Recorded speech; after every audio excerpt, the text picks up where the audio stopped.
Actually ব্যতিক্ৰমৰ লগত জড়িত last ইয়েৰৰ পৰা যেতিয়াৰ পৰা কনফৰ্মেল কণ্টেণ্টটো আছে মহিলাৰ প্ৰগ্ৰেছ মোৰ কাৰণে বহুত ইম্পৰ্টেণ্ট হয় through the Women Conclave hosted by Beautycrom.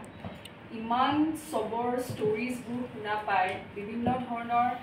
আমাৰ women from all across the north east যোনে ইমান ভাল কাম কৰি আগবাঢ়ি গৈ আছে এনেকুৱা এটা এৰা ক্ৰিয়েট কৰিছে চবৰে ষ্ট্ৰাগল ষ্টৰিবোৰ শুনি পায় ব্যতিক্ৰমৰ লগত একচুৱেলি খুবেই মানে অন্তৰিংগ কি বুলি ক'ব মানে বিৰাট ক্ল'জ অ'কে চ' মই ব্যতিক্ৰমৰ লগত লাষ্ট ইয়েৰ এইকাৰণেই ইনভলভ হৈছিলোঁ মই একচুৱেলি দুদিনতে ট্ৰেভেল কৰি ব্যতিক্ৰমৰ প্ৰগ্ৰামটোত আহিছিলোঁ দাদাৰ তাত দ্য ৰিজন ইজ যিটো অনন্যাই ক'লে বা অনুষ্কাই ক'লে যে একেখন প্লেটফৰ্মত সকলো এনেকুৱা মহিলাক লগ কৰি এটা প্ৰগ্ৰাম কৰাটো ইমান সহজ নহয় মহিলাক হেণ্ডেল কৰা ইমান ইজি নহয় so' I think it is a very সাহসী মানে এটা সিদ্ধান্ত চ' লাষ্ট ইয়েৰ মই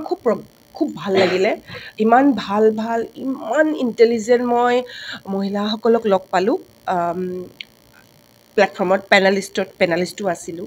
চ' আই থিংক সেইটো মোক নিজকে বহুত লাইক ইট ইনস্পায়াৰ্ড মি মানে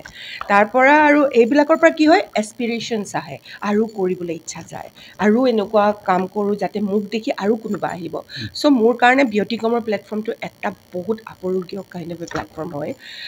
চ' মই লুকিং ফৰৱাৰ্ড টু 10 তাৰিখে মোৰ চাগে দেৰি হ'ব তথাপিতো মই 10 তাৰিখে লুকিং ফৰৱাৰ্ড সকলোকে আকৌ লগ পাবলৈ আৰু নেটৱৰ্কিং কৰিবলৈ স্পেচিয়েলি শিকিবলৈ কথা পাতিলে শিকিব পাৰি চ' তেওঁলোকৰ পৰা চ' মই সেইটোকে মই বাট চাই আছোঁ সকলোৱে আহক 10 তাৰিখ মহিলাসকল কিয় পুৰুষসকলো আহক এতিয়া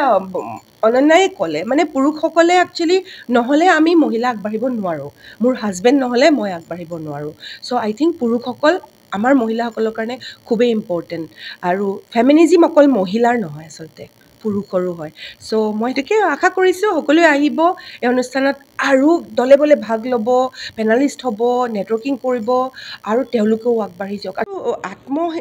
এইটো প্ৰথমতে নিজৰ পৰা আহিব লাগিব তুমি যদি ফাৰ্ষ্ট ষ্টেপটো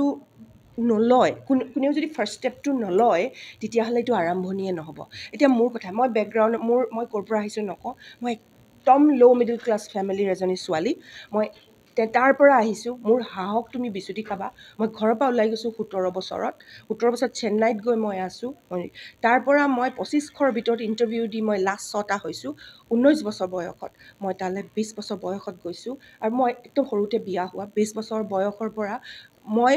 এইটো পৰ্যায়ত এতিয়া উপস্থিত হৈছোঁ মই ইংলেণ্ডত য'ত মই ইংলিছ এটা ক'ব নাজানো চ' মই ভাবিছোঁ যে সেই ফাৰ্ষ্ট ষ্টেপটো সাহসটো ইম্পৰ্টেণ্ট আৰু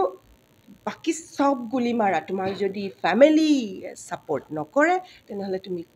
বহুত দিগদাৰ এইটো এচিভ কৰিবলৈ চ' মই ফেমিলিকো সেইকাৰণে ধন্যবাদ দিওঁ সকলোকে কওঁ ফেমিলি প্লিজ ছাপৰ্ট দ্য মহিলাজ মানে যুৱতীসকলক ছাপৰ্ট কৰক তেওঁলোক বহুত ইণ্টেলিজেণ্ট হয় অকণমান দিয়ক আপোনালোকক একদম দেখাই দিব মানে ছানশ্বাইন যে দেখাই দিয়ে ছানশ্বাইনটো দেখাব পাব মই তোমাক এক্সাম্পল দিছোঁ মই ঘৰতে 10টা কাম একেলগে কৰিব পাৰোঁ মই যদি মোৰ মানুহজনক কওঁ তুমি কম্পিউটাৰটো চাই দিয়া মই অকণমান এইটো কৰোঁ মানুহজন একদম বখলাই যায় চ' সেইটোৱে কৈছোঁ মানে ইটছ এ চিম্পল থিং তোমালোকে যদি হট হৈ জবাব দিয়াত একচুৱেলি পুৰুষসকলে ক'ব পাৰিব যে মহিলাসকলক হেণ্ডেল কৰাটো এইকাৰণেই ইজি নহয় কিয়নো তেওঁলোকে তোমালোকক বহুত কৰি দেখুৱাই দিব একদম কম কিন্তু তোমালোকে এইটো অপৰচুনিটি দিব লাগিব ব্যতিক্ৰমৰ লগত মই জড়িত হৈছোঁ যোৱা বছৰৰ পৰা যেতিয়াৰ পৰা মই ফেমিনা মিছ ইণ্ডিয়াত অপৰচুনিটি পাইছিলোঁ মোৰ অসমক ৰিপ্ৰেজেণ্ট কৰিবলৈ কাৰণে তাৰপিছতেই উইমেন কনক্লেভছটো হৈছিলে বাই ব্যতিক্ৰম আৰু মই তাৰে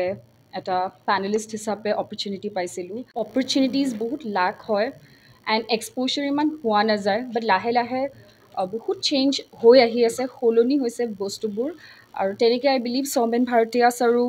যেনেকৈ এই ইনিচিয়েটিভটো লৈছে আই বিলিভ মহিলাগৰাকীবিলাকৰ কাৰণে এটা বহুতে ভাল opportunity we get to voice our opinions আমাৰ নিজৰ এটা যোনখিনি এছপিৰেশ্যনছ আছে মাইণ্ডত সেইখিনি আমি ছ'চাইটিক ৰিফ্লেক্ট কৰিব পাৰোঁ আৰু এটা ভাল সমাজ ক্ৰিয়েট কৰিব পাৰোঁ চ' আই থিংক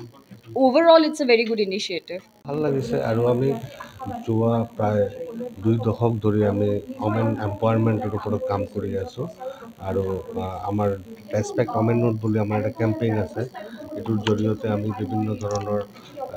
অমেনক লৈ আমি কাম কৰি আছোঁ। তো এইটো আমাৰ 3rd ইয়াৰ আমাৰ অমেন কনক্লেভ, আৰু তাতে উত্তৰ পূৰ্বাঞ্চলৰ